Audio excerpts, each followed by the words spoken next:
Well, he represented Wisconsin in the United States Senate from 1993 to 2011. And now Russ Feingold is a new author. The book is While America Sleeps, and its author, Senator Russ Feingold, joining us today. Welcome to Live at 5. Good to see you. Yeah. Just want to take a minute before we get to the book about the governor's race. A lot of Democrats are putting a lot of pressure on you to run in a possible recall election, and you just say no.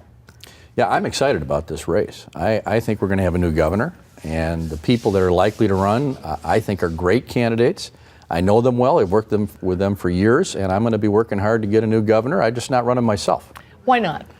Because I think those folks are ready to go. I'm doing other things right now, and the people of this state have risen and said, you're not going to treat us like this, and I feel like I'm one of them in that regard. I want to help. I don't want to be leading the charge in this particular issue, and I think we have people like Kathleen Falk, potentially Tom Barrett, who actually have executive experience, who could walk into the governor's mansion and into the governor's office the next day and be ready to go because they have that kind of experience. So I think they fit the bill. But aren't you under a lot of pressure? People are really wanting you to run. Let's put it this way. When I was in California teaching the last 2 months, somebody mentioned it to me 2 or 3 times a day in California.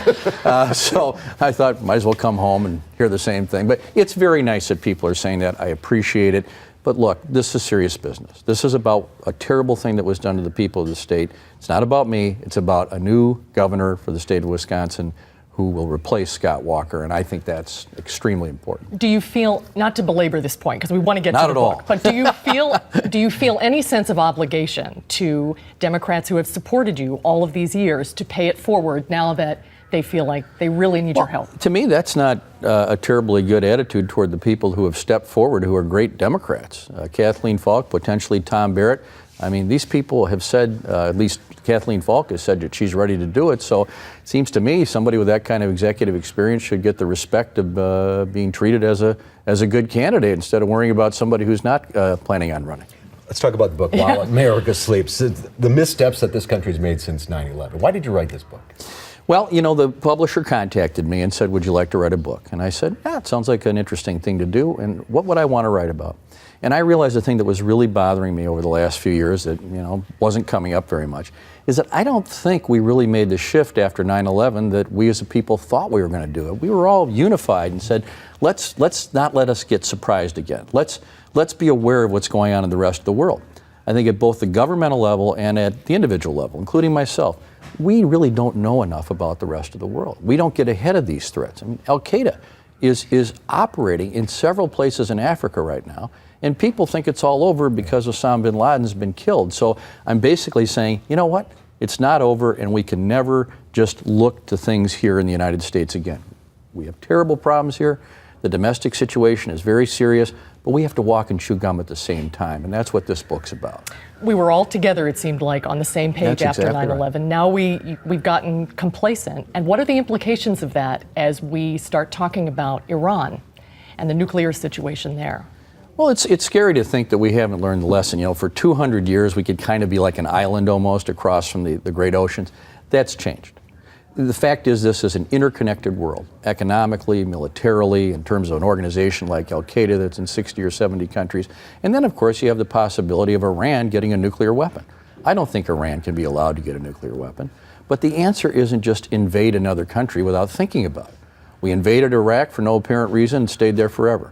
We're in Afghanistan longer than we ever should have been. That makes no sense. I called for us to get out of there several years ago. So instead of thinking about the global implications of organizations that are all around the world and how we can more positively connect with people, the debate, at least from the Republican side, is shouldn't we invade Iran right now? That's not the only way to solve problems. And we're going to be greatly suffering as a people in a country if we think the only thing we can do is to invade a country to stop them from doing something like that. Many other things. In fact, a lot of the evidence is that sanctions are really starting to work with regard to Iran. So that's what we should really push. And a lot of the Republican presidential candidates, hopefuls, are pushing for a strike against Iran. Yeah, and here's a great example of what the book While America Sleeps is about. They refuse to acknowledge the good things the president has done. He's gotten rid of some of our worst enemies.